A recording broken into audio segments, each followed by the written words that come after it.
Mais ce chapitre économique, on s'arrête sur la toile de fond de ces difficultés françaises, la difficulté croissante de nos entreprises et notamment de nos petites et moyennes entreprises à l'exportation. S'agit-il d'un problème de culture économique, d'un mauvais positionnement? Regardez cette enquête, elle est signée Romain Messi, Chloé Cormery.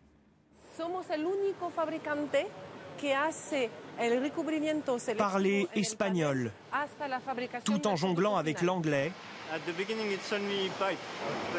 et parfois même l'allemand. 3 langues, 3 possibilités pour communiquer avec ces visiteurs mexicains. Des clients potentiels pour cette entreprise de chauffe-eau solaire, mais qui ont fait le voyage jusqu'en France avec l'assurance de ne pas parler notre langue. Vous seriez venu s'il avait fallu parler français?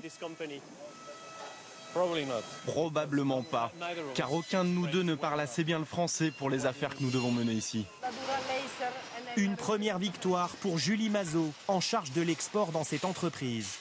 Car briser la barrière de la langue n'est pas toujours facile, comme l'ont montré ses tentatives avec un client brésilien. Quand je veux par exemple le joindre dans son usine, j'appelle sa standardiste ou sa secrétaire. Moi je ne parle pas portugais, elle ne parle pas l'anglais, donc je vais essayer 2-3 fois et chaque fois, comme elle ne comprend pas, elle raccroche. Donc j'arrive pas à joindre mon client parce qu'on n'arrive pas à se comprendre. Depuis qu'elle a été embauchée il y a 1 an, Julie Mazot a signé un premier contrat au Chili.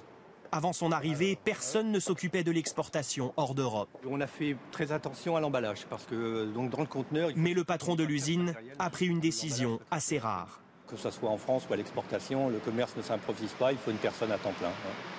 Donc nous avons embauché 2 personnes, non seulement une commerciale, mais également un soutien technique sur le site. Vous le regrettez absolument pas?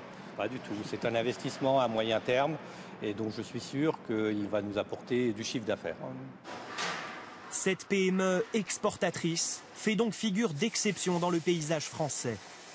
Aujourd'hui, sur 3,5 millions d'entreprises, seulement 95 000 ont vendu hors de nos frontières en 2010. C'est 2 fois moins qu'en Italie, 4 fois moins qu'en Allemagne. Résultat, la France exporte beaucoup moins qu'elle n'importe et notre commerce extérieur, encore excédentaire dans les années 90, s'est effondré au tournant du millénaire. 2011 est d'ores et déjà une année record avec plus de 61 milliards d'euros de déficit commercial.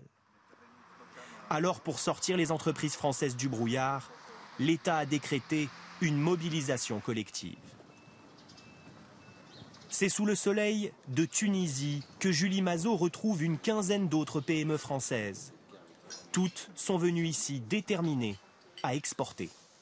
Le bon exportateur, malheureusement, c'est celui qui est plus souvent chez ses clients que dans sa famille et qui passe effectivement plus de la moitié de son temps à l'international.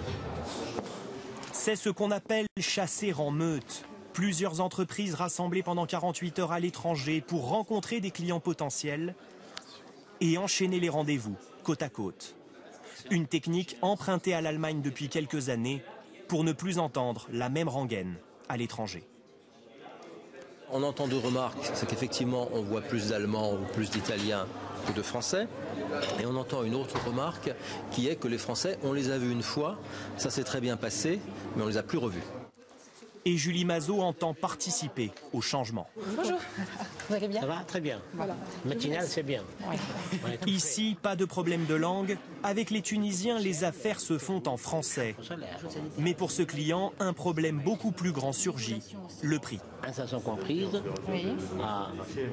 Alors, au dinar, ça fait 1300, ça fait disons 650 €. Difficile pour les PME françaises de lutter face aux concurrents des pays émergents avec des produits souvent similaires. On descend jusqu'à un certain niveau, puis après, on reste amis, on ne sait jamais, on se retrouve après dans la vie. On ne peut pas aller plus bas. Non, il y a des... Oui, c'est un facteur, oui, parfois on ne peut pas aller plus bas, exactement.